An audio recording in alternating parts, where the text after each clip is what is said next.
Me llamo Rebecca Mitchell y hasta hace poco creía que lo tenía todo claro en la vida. A los 32 años, había entregado más de una década de mi existencia a Mitchell Construction, la empresa familiar que, desde niña, sentía como una prolongación natural de mi cuerpo y alma. No era un trabajo, era un destino, un juramento tácito entre padre e hija sellado entre planos, contratos y llamadas interminables con clientes. Algunos de mis primeros recuerdos eran bajo el enorme escritorio de roble de mi padre, dibujando con crayones en el reverso de facturas desechadas mientras él discutía números, cronogramas y acabados por teléfono. Cuando tenía 8 años, ya distinguía entre un plano y un esquema de distribución. A los 12, pasaba los veranos archivando documentos y atendiendo el teléfono con voz profesional. Los clientes solían elogiar mi madurez y cortesía, y mi padre, con una sonrisa que aún puedo recordar, decía con orgullo que yo era la heredera natural del negocio. Que algún día sería yo quien lo dirigiera. Mientras mis compañeros soñaban con ser astronautas, veterinarios o artistas, yo solo quería construir algo grande. Mi decisión universitaria fue sencilla. Me matriculé en Administración de Empresas con especialización en construcción. Me gradué con honores y rechacé 3 ofertas laborales de firmas prestigiosas porque mi única meta era regresar a casa, donde mi futuro estaba, supuestamente, garantizado. El lunes siguiente a mi graduación, ya estaba sentada en la oficina, lista para hacer historia. Durante 10 años, fui la primera en llegar y la última en irme. Dormía en el sofá de la oficina durante los picos de trabajo, atendía a cada cliente con devoción, recordando nombres de hijos, aniversarios, cafés favoritos. Implementé software de gestión que redujo los retrasos en obra un 40%. Bajo mi liderazgo, los ingresos se duplicaron. A pesar de que mi padre conservaba el título de director ejecutivo, todos sabían que era yo quien sostenía los cimientos. Mi vida personal, un desierto. 2 relaciones terminaron porque siempre ponía una emergencia laboral por encima de una cena o una escapada. Mi apartamento era un lugar para ducharme y dormir, si acaso. Mis amistades se desvanecieron una a una porque la respuesta siempre era la misma. No puedo, tengo trabajo. Pero no me quejaba, porque todo tenía un propósito, o eso creía. Hasta que un día, sin buscarlo, sin estar preparada, encontré un documento que no solo me quitó el aliento, sino también el sentido de todo lo que había sacrificado. Lo que venía después no solo pondría a prueba mi lealtad, sino también mi valor. Paula, mi hermana mayor por 2 años, siempre fue el polo opuesto a mí. Mientras yo organizaba mis horarios con precisión quirúrgica y devoraba manuales de construcción, ella pasaba sus días pintando en cafés de Florencia o tomando clases de arte en pequeños estudios de Barcelona. Era la hija libre, la viajera bohemia que coleccionaba postales y acentos de sus amantes europeos. No la juzgaba, en realidad, la admiraba en secreto por atreverse a vivir de una forma que yo nunca me permití. Mientras yo usaba zapatos de seguridad en obras en construcción, ella caminaba descalza por playas griegas. Aún así, cada una tenía su lugar, su rol en la familia. Yo era la estructura, ella la inspiración. Cuando Paula volvió repentinamente a casa después de romper con un dueño de galería francés, mis padres la recibieron como si nunca se hubiera ido. Yo, aunque sorprendida, estaba contenta. Pensé que quizá nuestra relación podría recomponerse. Lo que no esperaba era que, sin experiencia ni interés previo, expresara un súbito deseo de unirse a Mitchell Construction. Mi padre, sin dudarlo, le creó un puesto llamado directora creativa, que, si bien sonaba elegante, no requería conocimientos técnicos ni mucho menos esfuerzo. Paula trabajaba unas 25 horas a la semana, tomaba almuerzos de 2 horas y se marchaba siempre antes de las 4 de la tarde. Al principio no me molestó. De hecho, sus ideas para renovar los folletos publicitarios y modernizar el logo me parecieron acertadas. Su estética era fresca, llamativa, y para qué negarlo, efectiva. Nuestra madre estaba radiante. Por fin sus 2 hijas estaban bajo el mismo techo profesional, compartiendo domingos en familia como si fuéramos un equipo. Paula animaba la mesa con anécdotas de clientes difíciles, mientras yo apenas tenía fuerzas para sonreír después de semanas interminables de trabajo. Pero los detalles empezaron a sumar. Conversaciones sobre el futuro de la empresa que cesaban cuando entraba a la habitación. Reuniones entre mi padre y Paula a puerta cerrada a las que nunca era invitada. Silencios incómodos cada vez que mencionaba ideas de expansión o estrategia a largo plazo. Trabajas demasiado, Rebeca, decía mi madre mientras me llenaba la copa de vino, como si hablar de negocios fuera una ofensa a la armonía familiar. Yo, ingenuamente, seguía creyendo que todo era parte de una transición sana, que mi rol era claro y respetado, que las decisiones importantes aún pasaban por mí. La verdad es que confiaba ciegamente. Me había tragado la narrativa de ser la hija heredera. Pensaba que, con el tiempo, me entregarían el timón, que mi padre reconocería con hechos todo lo que con palabras había prometido desde que tenía memoria. Que Paula estaba ahí de paso, como una colaboradora más, como una extensión artística que sumaba sin restar. Nunca me pasó por la cabeza que ella ya era la dueña. Mucho menos que todos, excepto yo, lo sabían. Era un viernes por la tarde, uno de esos donde la oficina ya empezaba a vaciarse, pero yo, como siempre, seguía trabajando. Estaba revisando una discrepancia en la facturación del proyecto Riverside y necesitaba encontrar el contrato original. Desde que Paula había sugerido reorganizar los archivos para hacerlos más visuales, el caos se había instalado en lo que antes era un sistema perfectamente eficiente.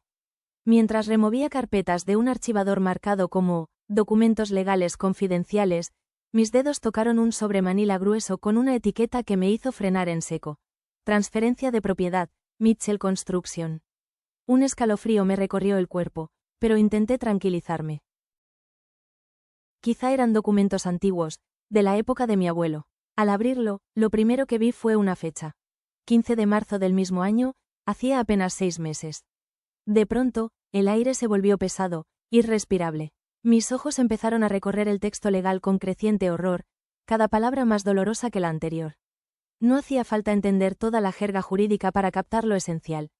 El documento declaraba que se transfería el 75% de la empresa a Paula Elizabeth Mitchell, mientras que el 25% restante quedaba en manos de Thomas y Linda Mitchell. Mi nombre no aparecía en ninguna parte, ni una sola vez. Volví a revisar todas las páginas, buscando una cláusula, una explicación, una mención que me rescatara de aquella pesadilla. No había nada. Las manos me temblaban, el sudor me bajaba por la nuca. La oficina, que tantas veces había sido mi refugio, ahora se sentía como una celda de traición. En ese momento, Eleanor Johnson, la encargada de oficina que me había visto crecer, apareció en la puerta. Me preguntó si estaba bien, pero al ver el sobre en mis manos, su rostro cambió a una mezcla de incomodidad y culpa. ¿Tú sabías de esto?, le pregunté con un hilo de voz. Su silencio fue más elocuente que cualquier palabra. Bajó la mirada hacia sus zapatos y al final murmuró que mi padre había pedido que no se hablara del tema, que él me lo diría cuando fuera el momento adecuado.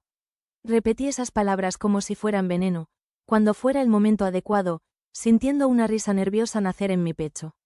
6 meses habían pasado. ¿Cuál era el plan? ¿Que yo siguiera trabajando 80 horas por semana para enriquecer a alguien más sin saberlo? Tomé el sobre con fuerza, lo apreté contra mi pecho y salí de la oficina sin mirar atrás.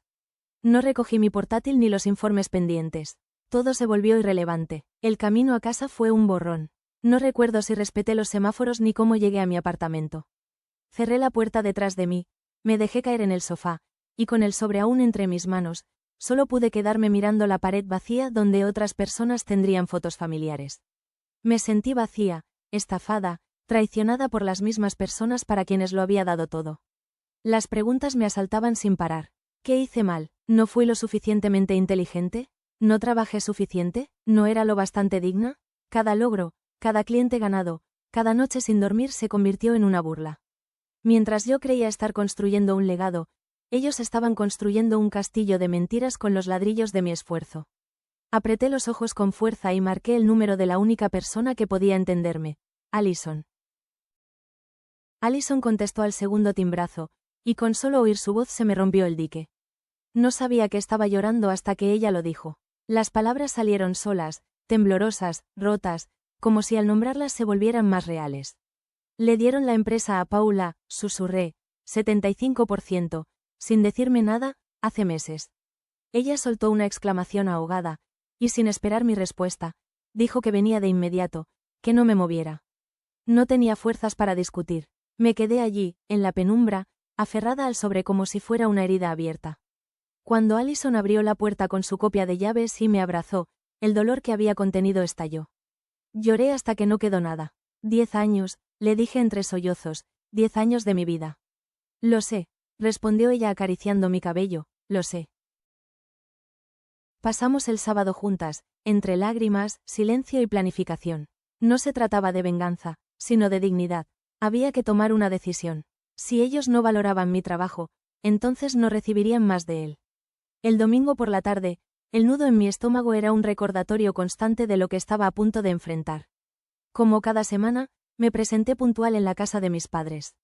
El olor del asado, mi plato favorito, impregnaba el aire. Todo era igual, como si nada hubiera pasado, como si no hubieran traicionado mi vida entera. Mi madre me recibió con un abrazo, mi padre revisaba documentos, y Paula ponía la mesa riendo con sus historias. ¿Cómo estuvo tu sábado?, me preguntó con una sonrisa. Te mandé un mensaje sobre la presentación al nuevo cliente. Inventé una excusa vaga. Mi padre levantó la vista y dijo que tenía buenas noticias sobre el proyecto Westridge. En ese momento sentí como algo dentro de mí se rompía, pero lo contuve. Aún no. Aguanté durante la cena, sin probar bocado, fingiendo interés, respondiendo lo justo. Observaba cómo hablaban de la empresa como si yo no existiera, como si no fuera la columna que la había sostenido.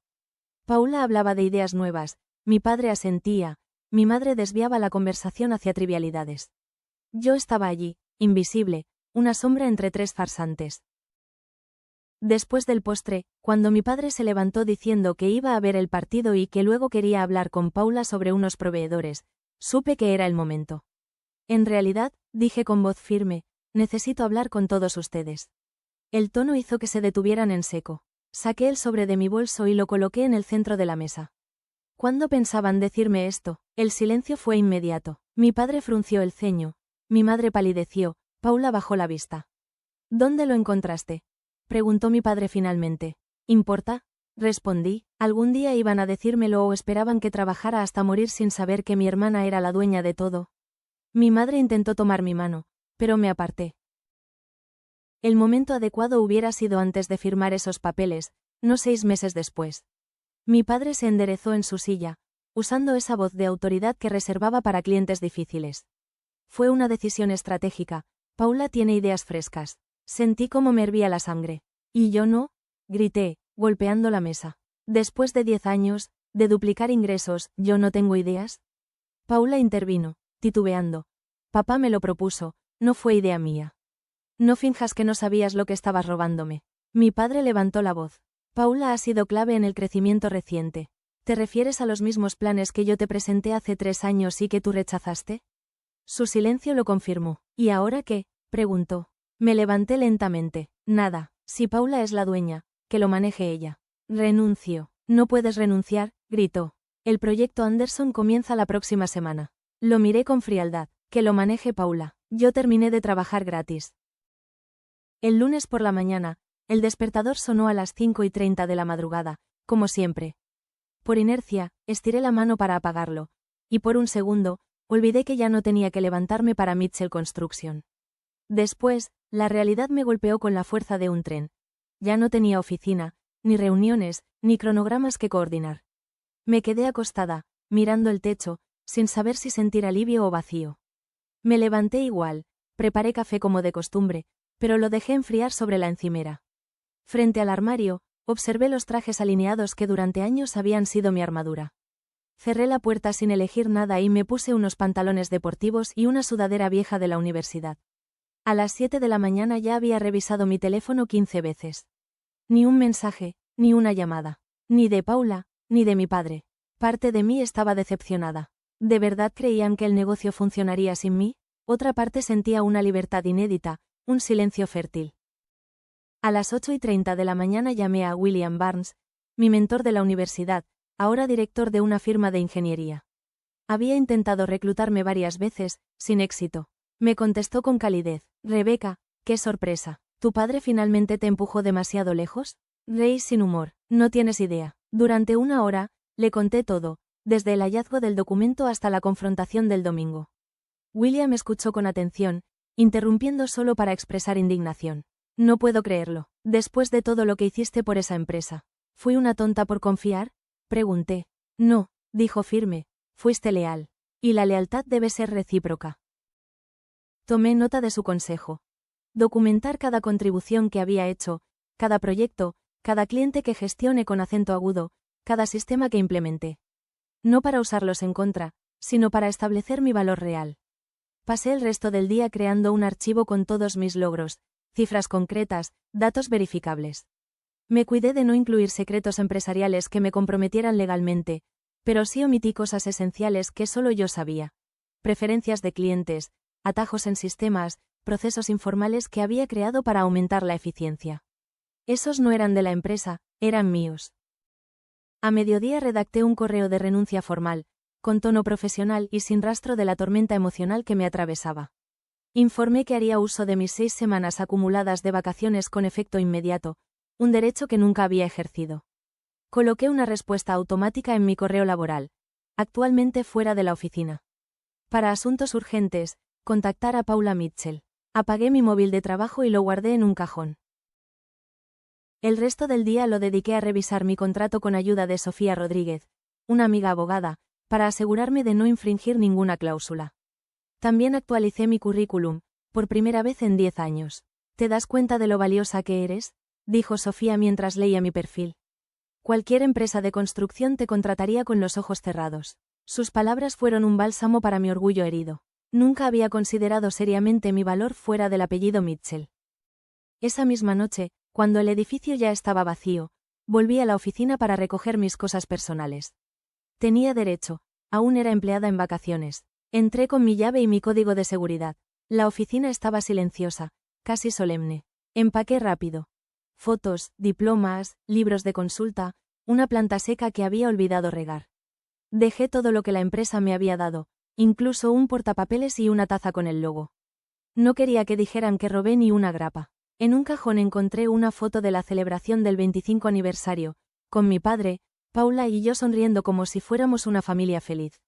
Por un instante vacilé. ¿Era todo una mentira? Puse el marco boca abajo y lo guardé. Antes de irme, apagué la luz de mi oficina por última vez y dejé mis llaves sobre el escritorio de Eleanor junto a una nota. Por favor, que me envíen el último cheque. El martes desperté a las 9 de la mañana, por primera vez en años. Sin correos, sin llamadas, sin urgencias que resolver. Pasé la mañana caminando por un parque que solo conocía desde el coche. Luego desayuné sentada en la terraza de una cafetería, algo que nunca había tenido tiempo de hacer. Intentaba acostumbrarme al silencio, pero mi mente no dejaba de preguntarse qué estaba ocurriendo en la oficina. El miércoles, sin previo aviso, comenzaron los mensajes. Primero, uno de un número de la empresa. Paula, ¿dónde pusiste las revisiones del contrato Anderson? Luego otro. El cliente de Westridge pide hablar contigo, ¿qué le digo? Y otro más. Papá está perdiendo la cabeza con la oferta de Maxwell, ¿tienes los cálculos? Todos dirigidos a Paula, pero claramente esperando mi intervención.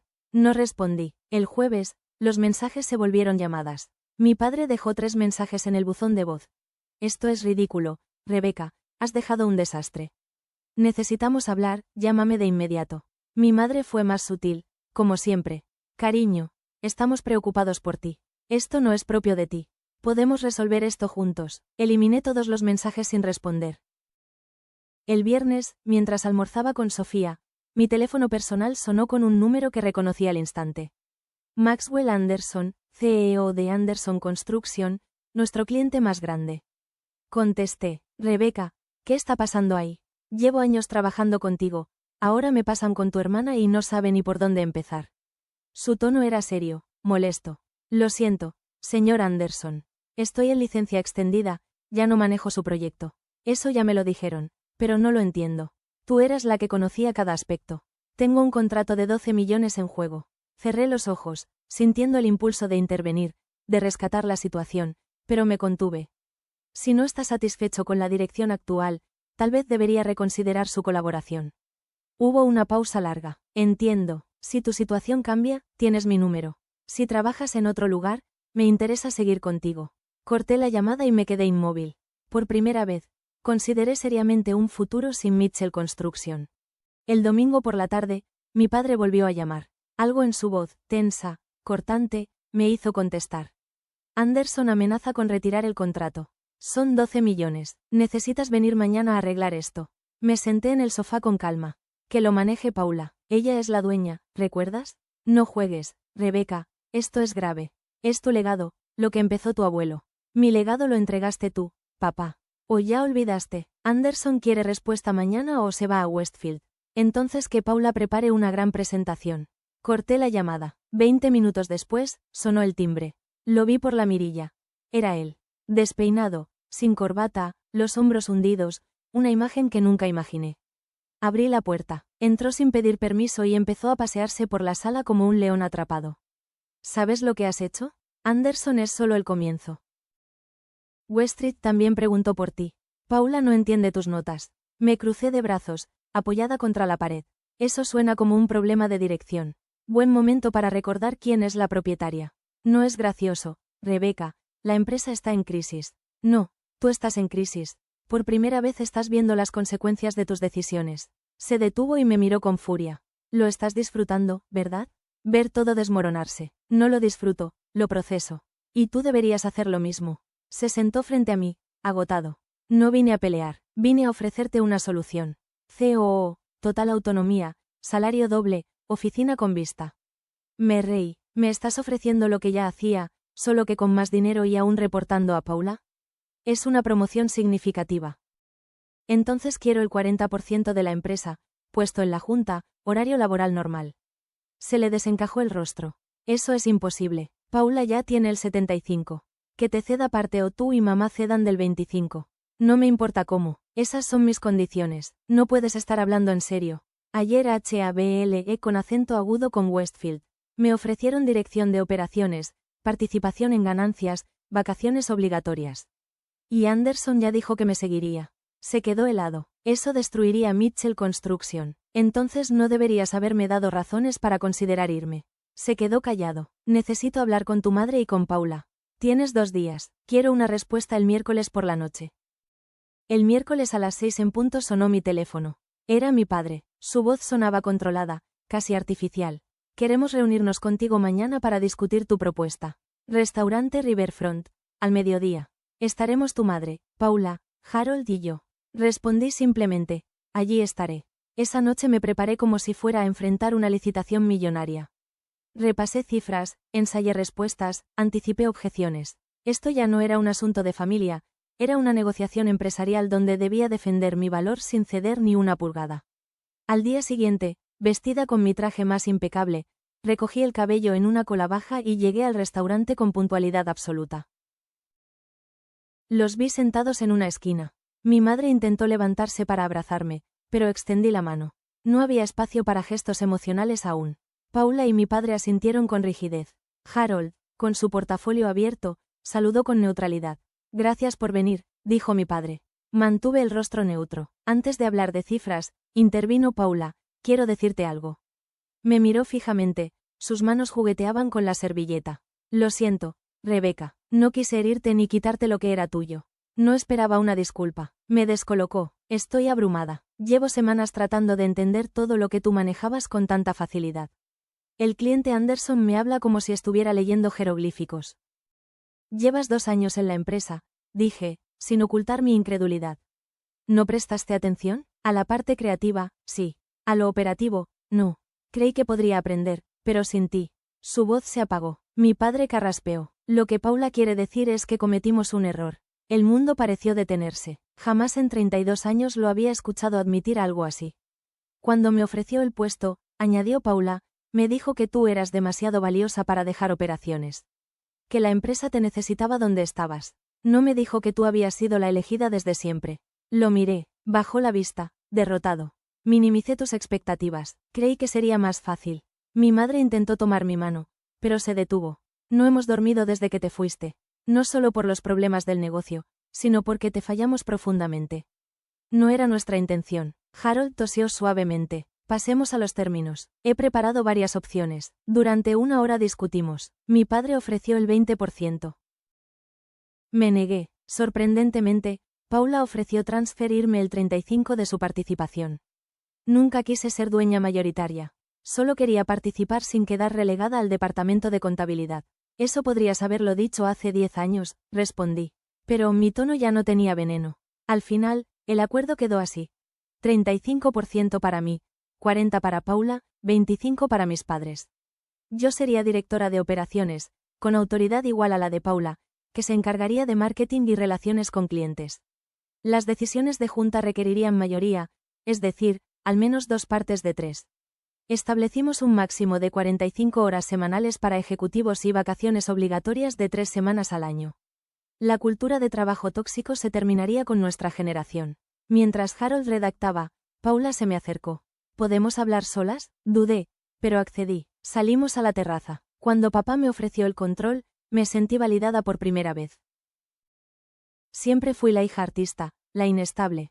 Tú eras la exitosa. ¿Tú pensabas que yo era la favorita? Papá solo hablaba de ti. Que eras determinada, brillante, confiable. Yo me sentía invisible. Y yo pensaba que mamá te prefería a ti. Que tú eras la luz, la emoción, la hija ideal. Nunca hablamos, ¿verdad? No, solo competimos. No quiero ser CEO, Rebeca. No sé hacerlo, pero sí quiero contribuir. Con tus sistemas y mi visión, podríamos lograr algo increíble. Por primera vez, imaginé un futuro donde no compitiéramos, sino que nos complementáramos.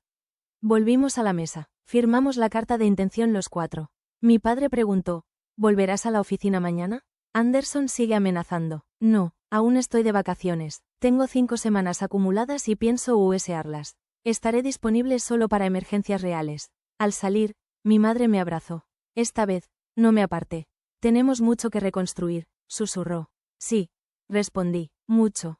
Esa misma noche, llamé a Garrett Westfield para rechazar formalmente su oferta. Le expliqué que la situación familiar había cambiado y que había optado por quedarme.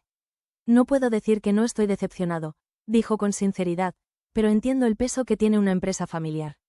Si las cosas no resultan, nuestra puerta sigue abierta. Le agradecí con el corazón. Saber que tenía ese respaldo me dio una seguridad interior que jamás había sentido dentro de Mitchell Construction. Abrí una botella de vino, me senté en el balcón y, por primera vez en años, no hice absolutamente nada. No respondí correos, no revisé presupuestos, no organiqué con acento agudo agendas. Solo observé el atardecer, respirando profundo, dejando que el silencio llenara los espacios que antes ocupaba la ansiedad. Un mes después, regresé oficialmente a Mitchell Construction como socia y directora de operaciones. Mi nueva oficina, no la del rincón como había propuesto mi padre, era un espacio rediseñado, con ventanas amplias, una zona de reuniones cómoda y un ambiente que reflejaba lo que quería construir: claridad, equilibrio, propósito. Las semanas anteriores habían sido transformadoras. Me fui sola a un resort frente al mar, donde dormí, leí novelas sin culpa y caminé por la playa sin mirar el reloj. También trabajé con una consejera profesional que me ayudó a redefinir los límites entre mi vida personal y laboral. La empresa cambió también. Con el acuerdo de Paula, implementamos una nueva estructura donde cada una lideraba lo que mejor sabía hacer. Ella se encargaba de adquirir clientes y gestionar el área de marketing, mientras yo manejaba la ejecución, las finanzas y la planificación operativa.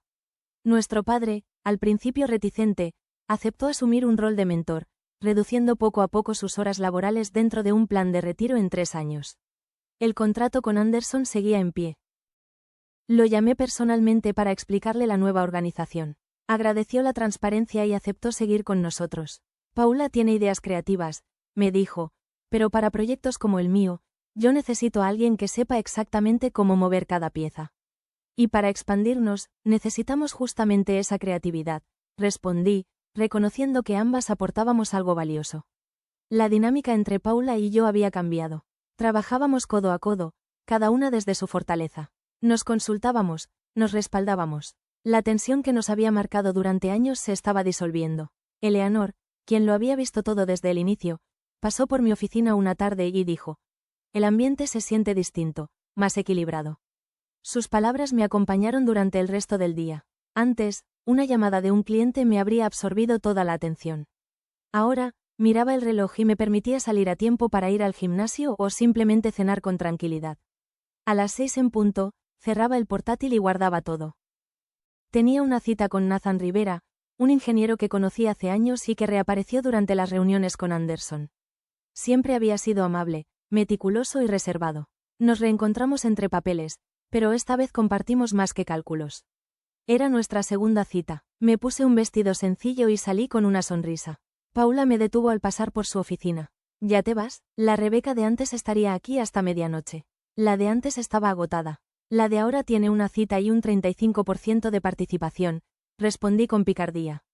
¿Con el misterioso Nathan? No me has contado nada. Segundo encuentro, muy pronto para interrogatorios familiares. Está bien, mamá llamó, quiere reinstaurar las cenas dominicales. Dice que necesitamos tiempo de sanación o algo así. Me detuve, la idea de regresar a esa mesa me causaba una mezcla de nostalgia y escepticismo.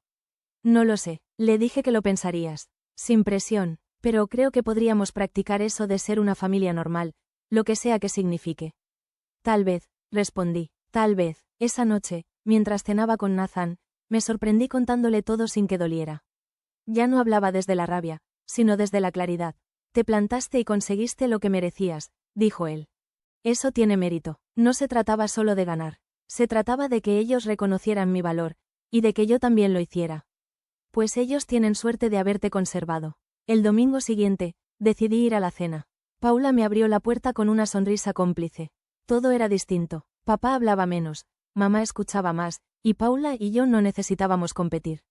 Mientras recogíamos la mesa, mi padre se acercó. La presentación al consejo fue impecable. Mejor que cualquier cosa que yo haya hecho. Lo miré, hacemos buen equipo, sí, ojalá lo hubiera visto antes. No era una disculpa, pero para él, lo más cercano. La semana siguiente, presentamos nuestro plan estratégico quinquenal. Juntas, el consejo aprobó por unanimidad. Más tarde, en mi oficina, Paula levantó su copa. A perder la empresa, dijo. ¿Perderla? Si papá no hubiera hecho lo que hizo, seguiríamos atrapadas en lo de siempre. A veces, perder lo que creías querer es la única forma de encontrar lo que realmente necesitas. Choqué mi copa con la suya. A encontrar algo mejor. Esa noche, sentada sola otra vez en mi balcón, observé las luces de la ciudad y pensé en todo lo que había perdido, y todo lo que finalmente había ganado. No solo recuperé una posición, una voz o un lugar en la empresa, recuperé la certeza de mi propio valor. Aprendí que poner límites no es egoísmo, es respeto, que enfrentarse a la familia duele, pero negarse a uno mismo duele más. Y que, a veces, el precio de la paz